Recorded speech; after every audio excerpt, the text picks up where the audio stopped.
Hello मेरे प्यारे बच्चों, स्वागत है आप सभी का एसबी सर क्लासेस के एक और बेहतर वीडियो में।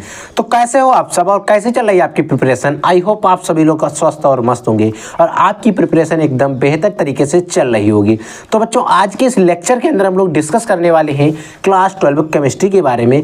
आज हम मात्र 10 टॉपिक पढ़ने वाले हैं और ऐसे 10 टॉपिक पढ़ने वाले हैं जो आपके बोर्ड एग्जाम 2024 के अंतर्गत बच्चों सबसे ज़्यादा इंपॉर्टेंट होने वाले हैं। जो 10 टॉपिक पढ़ने वाले हैं, इन आपको 10 टॉपिक को पढ़ना जरूरी है। अगर आप इन 10 टॉपिक को पढ़ लेते हो ना, तो आपके अच्छे खासे नंबर आएंगे और इन 10 टॉपिक से आपके बोर्ड एग्जाम में क्वेश्चन जरूर आएंगे। और ऐसे टॉपिक हैं जो लगभग अगर आप प्रीवियस ईयर के क्वेश्चन पेपर उठा के देखोगे ना, तो उसमें हर साल आते वाले क्वेश्चन हैं। हर साल इनसे क्वेश्चन आपके बोर्ड एग्जाम में बनते हैं और आते रहते हैं। तो ऐसे 10 टॉपिक हैं जो आज के इस लेक्चर में हम लोग डिस्कस करने वाले हैं। एक एक टॉपिक को बिल्कुल आसान तरीके से हम लोग डिस्कस करेंगे और उनको अच्छे तरीके से समझेंगे। तो बच्चों देखिए, पहला हमारा टॉपिक है लिगेंड क्या होते हैं। आपके बोर्ड एग्जाम में क्वेश्चन आ सकता है और पूछ सकता है कि लिगेंड क्या होते हैं।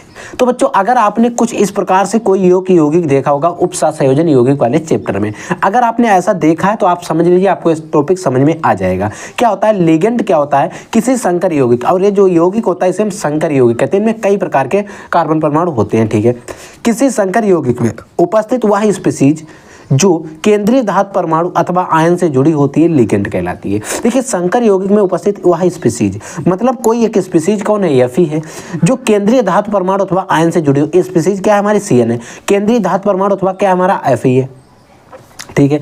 अब ये जुड़ा होता है वो क्या कहलाता है, लिगेंड। जैसे हमारे पास ये तत्व है, अब हम कैसे पता करेंगे इसमें कौन सा लिगेंड है। इस यौगिक में केंद्रीय धातु परमाणु Fe है, यानी कि सेंटर आइटम जो है वो हमारा Fe है, जिससे लिगेंड जो है CN जुड़ा हुआ है। जिससे लिगेंड हमारा कौन सा जुड़ा है, CN, यानी कि साइनाइड जुड़ा हुआ है। अगला देखिए, अगला बच्चों क्वेश्चन है वर्ग 18 के तत्वों को अक्रिय या निष्क्रिय तत्व क्यों कहा जाता है। यानी कि जो वर्ग 18 के तत्व हैं उनको हम अक्रिय तत्व या फिर निष्क्रिय तत्व क्यों कहते हैं। तो बच्चों, अगर हम बात करते हैं वर्ग 18 के तत्वों को, जो वर्ग 18 के तत्व हैं इनको अक्रिय और निष्क्रिय तत्व इसलिए कहते हैं क्योंकि इनके अष्टक पूर्ण होते हैं। समझिएगा, वर्ग 18 के तत्वों को अक्रिय या निष्क्रिय तत्व कहलाते हैं क्योंकि इन तत्वों के अष्टक पूर्ण होते हैं। मतलब इनके बाहरी कोश में जो इलेक्ट्रॉन होते हैं वो पूर्ण भरे होते हैं। इनके तत्व खाली नहीं होते जाके उनमें कोई दूसरे इलेक्ट्रॉन आ जाए। और अगर इनके अष्टक भरे होंगे तो ये इलेक्ट्रॉनों का आदान प्रदान भी नहीं करेंगे, जिसके कारण ये अन्य तत्वों से रासायनिक अभिक्रियाएं भी नहीं करते हैं। ठीक है बच्चों, याद रखेंगे। अगला टॉपिक देखिए, अगला बच्चों है मालिश परीक्षण लिखिए। अब देखिए, एक्चुअल में मालिश परीक्षण क्या होता है, आपने कार्बोहाइड्रेट को देखा होगा, कार्बोहाइड्रेट को पढ़ा होगा। तो कार्बोहाइड्रेट अगर हमें कोई दे दे, हम कैसे पहचानेंगे कार्बोहाइड्रेट है। तो कार्बोहाइड्रेट का परीक्षण करेंगे जिस परीक्षण से, उसे ही हम मालिश परीक्षण कहते हैं। हमने लिख दिया कार्बोहाइड्रेट के परीक्षण को मालिश परीक्षण हम कहते हैं, ठीक है। इस परीक्षण में एक परखनली में कार्बोहाइड्रेट की मात्रा तथा सांद्र H2SO4 लेते हैं। मान लीजिए हमने कोई एक बर्तन ले लिया, परखनली ले ली, उसमें हमने क्या किया, कार्बोहाइड्रेट को मिला लिया और उसमें सांद्र H2SO4 मिला लिया। अब हमारे पास दोनों कंपाउंड हमारे एक परखनली में आ गए। अब हम क्या करेंगे, इस परखनली को गर्म करेंगे। परखनली को गर्म करते हैं जिससे बैंगनी रंग की बले होती है। और जैसे हम इस परखनली को गर्म करेंगे तो इसमें बैंगनी रंग के छल्ले जैसे बनने लगेंगे जैसे जैसे हम गर्म करेंगे, तो जिससे हमें पता हो जाएगा कि हाँ ये जो है कार्बोहाइड्रेट ही है। ठीक है बच्चों, अगला क्वेश्चन देखिए।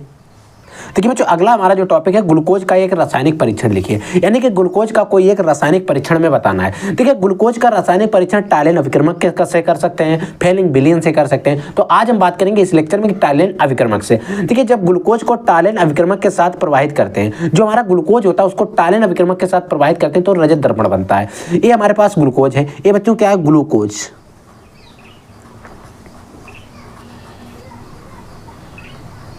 ये क्या हमारा टालेन अभिक्रमक है। टालेन अभिक्रमक ग्लूकोज का ये सूत्र है, इसको हमने तोड़ के लिखा है।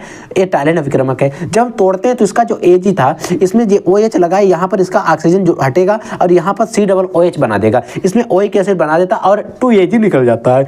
जो 2Ag है बच्चों, ये रजत दर्पण है। तो ये जो है रिएक्शन आपको याद रख लेनी है। ठीक है बच्चों, अगला देखिए।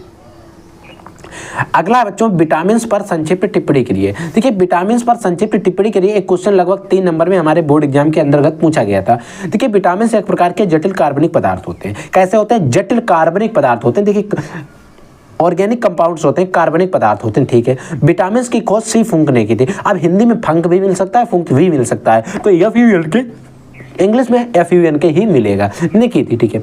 विटामिन A होती, V, C, D, E, A और K। और विटामिन क्या होते हैं, इनके कमी से शरीर में विभिन्न प्रकार के रोग होते हैं, जिससे कारण हमारे शरीर में जो आप तक से बीमारी आती हैं। और विटामिन सी वो चीज़ है जो हमारे शरीर की रक्षा भी करते हैं, ठीक है। विटामिन की कमी से विभिन्न प्रकार के रोग उत्पन्न होते हैं। विटामिन शरीर की रोगों से रक्षा भी करते हैं। देखिए होता क्या है, अगर आप इसमें अलग अलग समझ रहे होंगे तो विटामिन शरीर से रोगों की रक्षा करते हैं। जब हमारे विटामिन की कमी हो जाती है तो हमारी जब रक्षा करते हैं वो रक्षा कर नहीं पाएंगे, जिससे हमारे रोग उत्पन्न हो जाते हैं, ठीक है।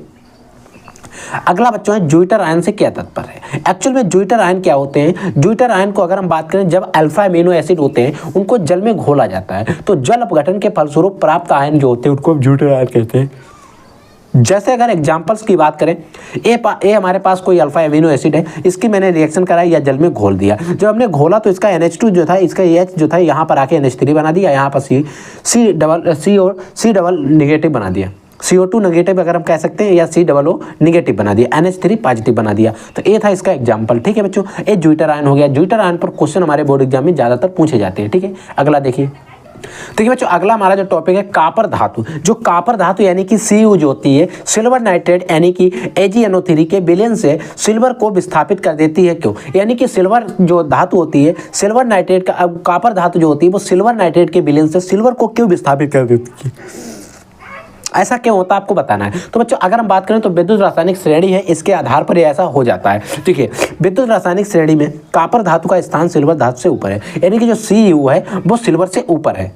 विद्युत रासायनिक श्रेणी हमारी बनाई गई है, उसमें जो कॉपर धातु है वो सिल्वर धातु से ऊपर है, जिसके कारण क्या होता है, कॉपर जो धातु होती है वो सिल्वर नाइट्रेट के विलयन से, जो सिल्वर नाइट्रेट का विलयन है उससे सिल्वर को विस्थापित कर देती है। जैसे अगर हम बात करते हैं एग्जाम्पल्स के थ्रू या रिएक्शंस के थ्रू या समीकरण के द्वारा, तो Cu जो हमारी ये कॉपर AgNO3 या सिल्वर नाइट्रेट का विलयन है, हमने इससे क्या होता है, सिल्वर नाइट्रेट के विलयन से नाइट्रेट को विस्थापित कर देती है और सिल्वर अलग हो जाता है, और नाइट्रेट की जगह पर हमारी जो Ag जो था यहाँ पर हमारा Cu आ जाता है। ये रिएक्शन आपको बना लेनी है, ठीक है बच्चों।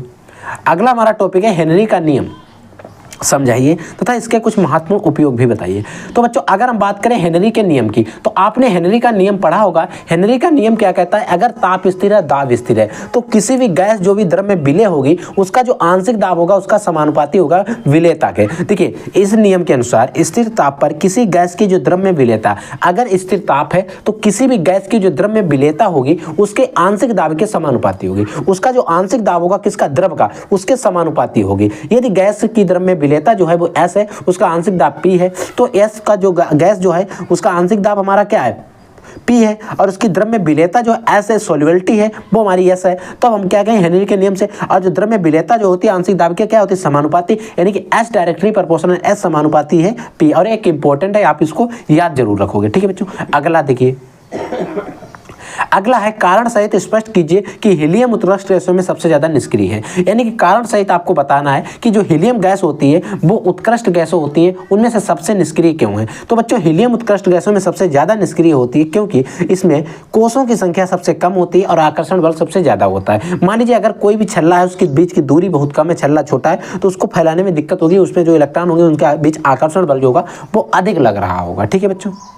देखिए बच्चों अगला जो हमारा टॉपिक है कि विद्युत रासायनिक श्रेणी किस आधार पर बनाई गई है, यानी कि जो विद्युत रासायनिक श्रेणी बनाई गई वो किस आधार पर बनाई गई। तो बच्चों विद्युत रासायनिक श्रेणी जो बनाई गई है धातुओं और अधातुओं के बढ़ते हुए मानक इलेक्ट्रोड विभव के क्रम में व्यवस्थित किया गया, तो एक श्रेणी प्राप्त हुई। जब उनको जो श्रेणी प्राप्त हुई उसे विद्युत रासायनिक श्रेणी कहते हैं, यानी कि धातुओं ली और अधातुओं ली, और धातुओं ली और अधातुओं को लेकर उनको क्या किया, मानक इलेक्ट्रोड विभव के बढ़ते हुए क्रम में व्यवस्थित किया गया, जिससे व्यवस्थित करने पर एक श्रेणी प्राप्त हो गई, एक लाइन प्राप्त हो गई। उस लाइन या उस श्रेणी को ही विद्युत रासायनिक श्रेणी कहा जाने लगा। तो बच्चों ये थे टॉप 10 टॉपिक जो मैंने आपको बता दिए। इन सारे टॉपिक को आपको तैयार कर लेना और बोर्ड एग्जाम 2024 के अंतर्गत आने वाले हैं, ठीक है बच्चों। तो आप लोग पढ़ते रहिए, आगे बढ़ते रहिए। I will take next class. तब तक के लिए जय हिंद, वंदे मातरम।